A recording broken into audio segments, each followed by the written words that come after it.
over the next few minutes, what I'm going to do is talk us through about why do we set goals and what are some of the things before we see that finished product, the hashtag, the success product. How do we get there? And what are the 5 C's that are really important before those goals are met?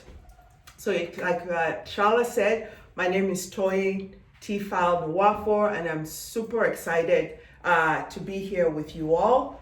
I am a wife and mother.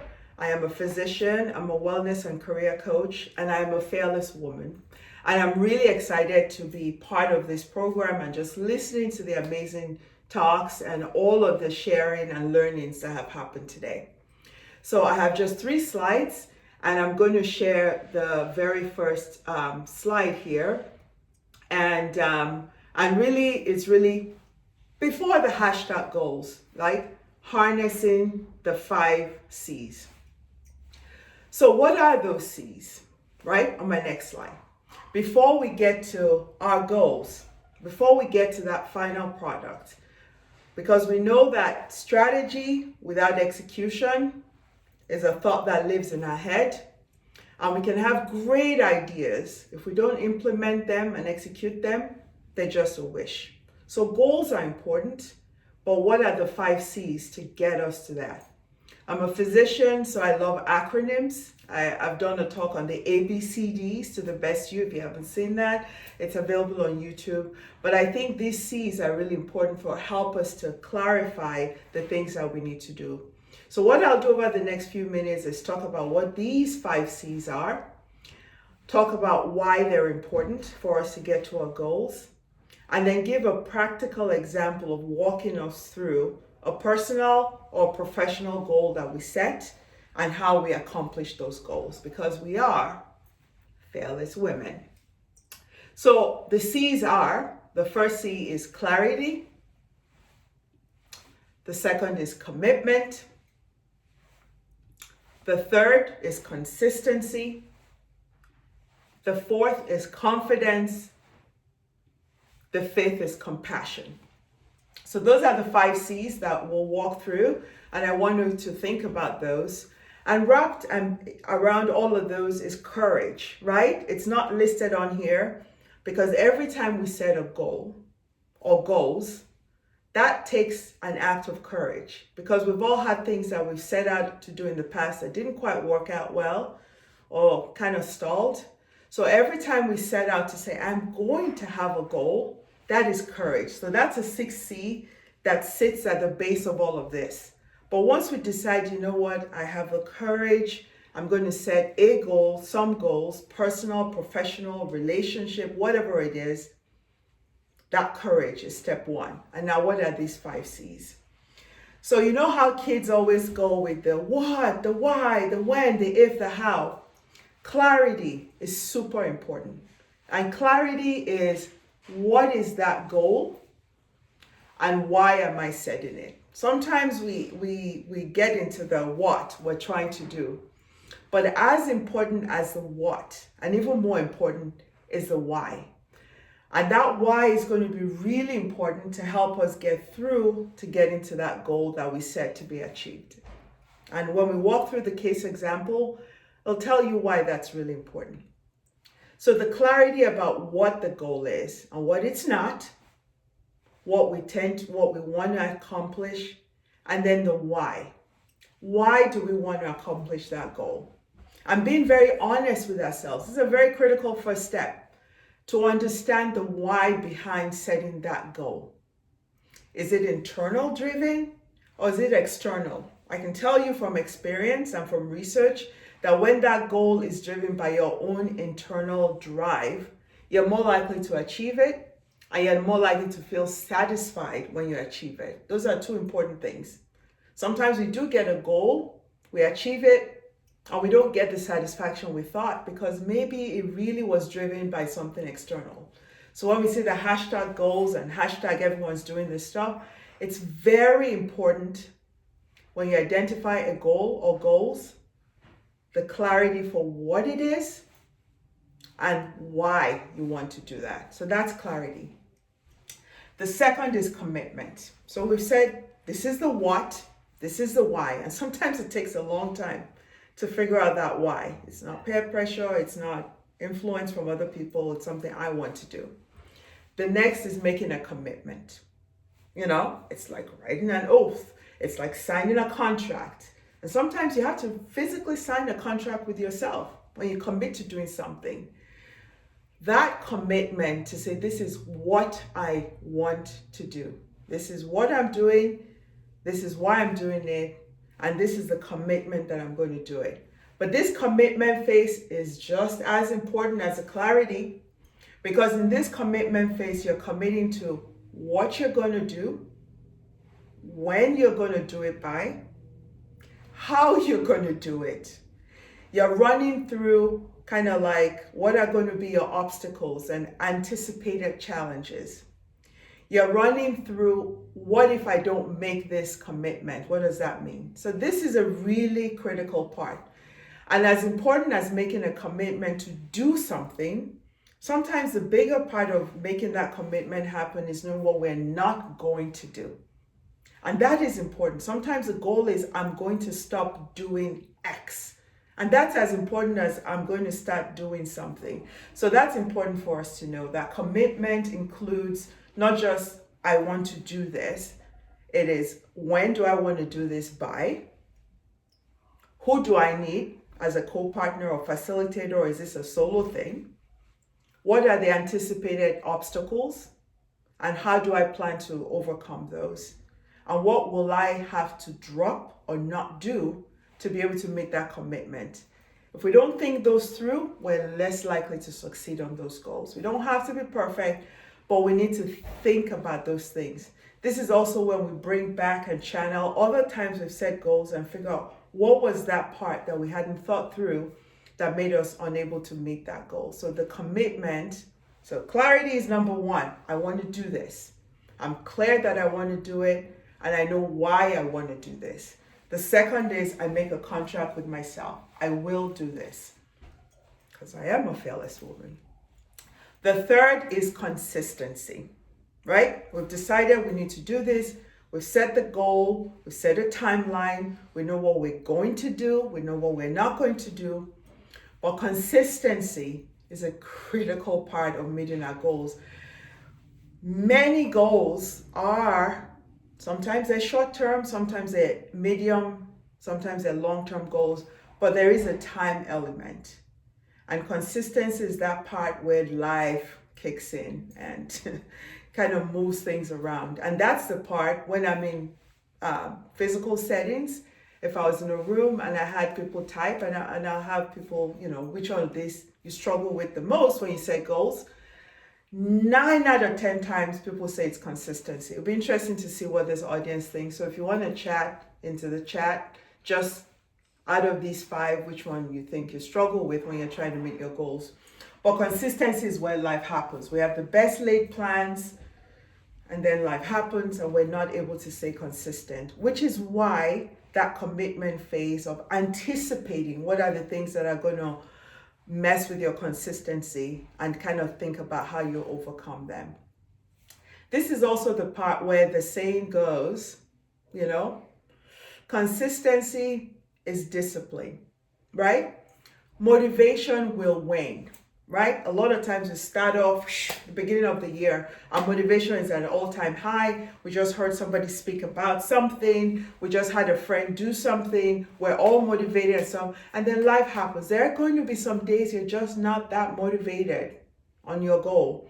That's where discipline comes in. That's where resilience comes in. That's where your clarity of your why comes in. And that's why that why has to be so clear. Because on the days where your motivation is lacking, on the day when life is lifing, that's where your discipline kicks in, because your clear North Star and your why was so clearly articulated up front. But that's the one where we have challenges a lot of time. The next one is confidence. It seems pretty explanatory how important that is. But sometimes as women, we struggle with that because we've had things that didn't quite work out. Sometimes we've had times where people have told us it's probably not going to work out because it didn't work out for them or it didn't work out for you the last time. And sometimes we overthink things. We've been groomed and trained to speak only when it's perfect and everything's all set. We don't want to mess up. And so a lot of times we overthink things and we actually do not execute. The strategy stays in our head.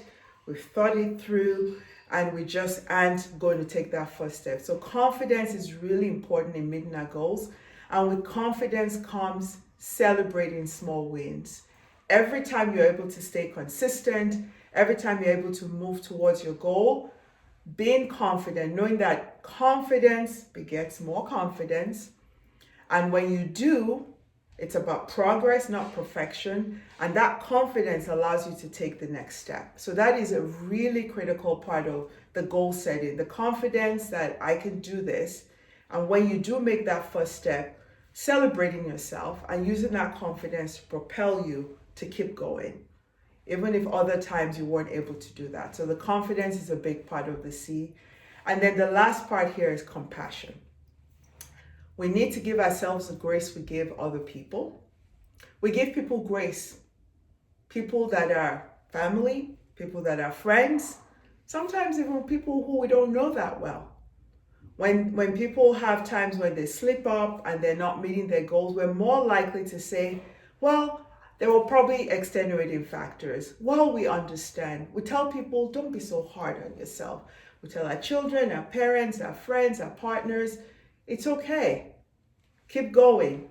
We need to give ourselves that level of compassion because that allows us to build our confidence. It allows us to stay consistent. It tells us on the days when we slip up or we're not able to get to where we planned for that day or for that week, or for a couple of months, it's okay because we're human. We deserve the grace that we give to others, and that when we treat ourselves with compassion, all of these other things are rolled into that because we already had the courage to set a goal. A lot of people stop setting goals because they didn't work out in the past. Other people have told them it won't work out, or they just don't have the confidence to think they'll ever get it done. So when you treat yourself with compassion, you tell yourself, I already had the courage to set a goal. I'm already way ahead of people who never set goals. So that's really important, the compassion. And like I said, all of this is cradled on a bed of courage that you took that step to set a goal. And so we've talked about the what, the why, when, how you're going to do it, what you're not going to do. And so the last few minutes, I'm just going to focus on giving an example of how you do this in a thing. So I will give an example. We can do a personal and a professional. So let's say a personal goal. One of the things a lot of women towards this time of the year, as they're looking at personal goals, professional goals for the new year. Let's take an example, and we've heard a lot of things about health and wellness on these last couple of calls, or the last call talking about drinking more water and eating healthy and shopping better for our bodies. Let's say you just, sometimes we say, I want to get healthier in 2026. How many times people have said that? Or I want to lose weight in 2020, in the new year. So if you say a goal like that, I want to be healthier, right? Let's make that your personal goal. When you get to the C of clarity, well, what does that mean? You have to be a little more specific. What does that mean? I want to be healthier. Is it I want to have more energy? I want to sleep better. I want to lose weight, if that's what it is, whatever that is. Clarity, and then the why. Is this because I want to feel better? Is it because everybody I know is a certain weight or size? Is it because I want to have more time with my family? Is it because I want to own leading generational health? That why is going to be very important. So clarity, you can't just say, I want to get healthier. What does that mean? What does healthier mean to you? Different from everybody else. Your why and what. Then you say the commitment is what that means. If it's a physical weight thing, if it's an energy, if it's a sleep better, what that means is that in 6 months, I want to put that down, sign that contract with yourself. What that means is I will do this, I won't do this. I anticipate that time may be a problem. I may need to make sure that the people that I cook for and I live with understand we're going to make some changes. I anticipate some work barriers. Write that commitment, put a timeline to it, and figure out the obstacles. Consistency is where, regardless of what's going on, small steps every day. You said every day I'm going to drink more water from the last talk, and I'll make sure I'll drink water in the morning before my first cup of coffee, and that's a small step, and I'm consistent every day in that. And then when you execute on those small steps, you have more confidence. You did it, you add more things to challenge yourself. And then on the days when things happen, you just couldn't do whatever you planned for the day, life happened, work happened, be kind to yourself. Have the compassion to know that at least every day you're moving towards your goal. So that's like a personal kind of thing, right? Be concrete. It's professional. I coach women all the time on how to get promoted through their academic career.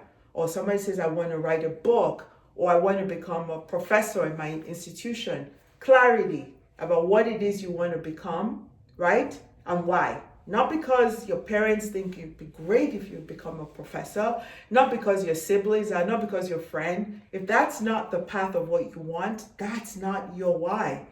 Be clear about what that is. I want to become the head of my institution. Great. Why? Because this is a lifelong dream I've had. And this is why, because I will impact other people coming up. I can teach, a new generation of XYZ. Clarity. Commitment. By XYZ, I will make sure I have my publications in, my resume updated. I've met with my department chair. I know the rules of promotion. What that means is that if it's not aligned with that, I'm saying no, gracefully and solidly no to certain things so I can say yes to myself. And by 6 months, I'm going to go back again and look to see how far I've come. So that level of commitment. Consistency means every single day you're working towards that. In the assignments you take on, in how you document how you're using your time, in how you're mentoring people, consistency towards what you're trying to achieve, because your why is very clear. The confidence is, again, as you're doing these things, you said, I set a goal. There are not that many women in this leadership position. I had the courage to set that goal. And in the last month, this is what I did. That confidence begets more confidence. And then compassion, knowing that you're already way ahead of the curve by setting those goals.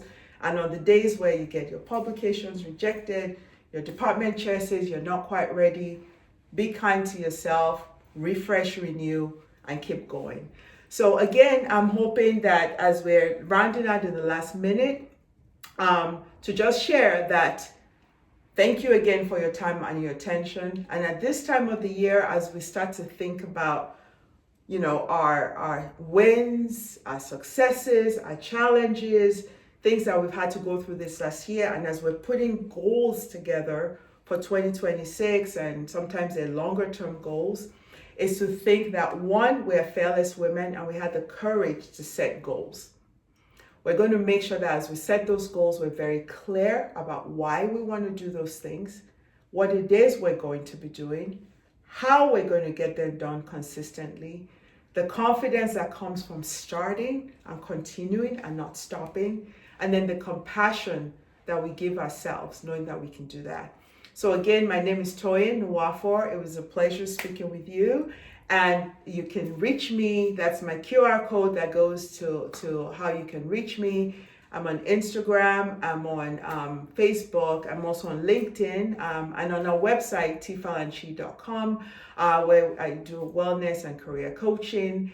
And again, a podcast, 10 Minutes with TM that really goes through a variety of topics that are really important for women: self-help, empowerment, co-parenting, divorce, and thriving after divorce, and really looking at ways that we as women can support each other and continue to thrive. So I hope that you never stop setting goals, because the goal is to become better versions of ourselves, to live the world and share the talents that have been deposited in us, to never let setbacks stop us, but to know that the more that we put into place these C's on a bed of courage, we're more likely to accomplish our goals and really impact the people who we care and love.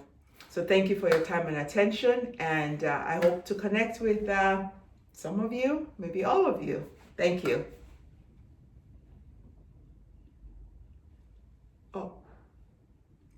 Okay. Cool.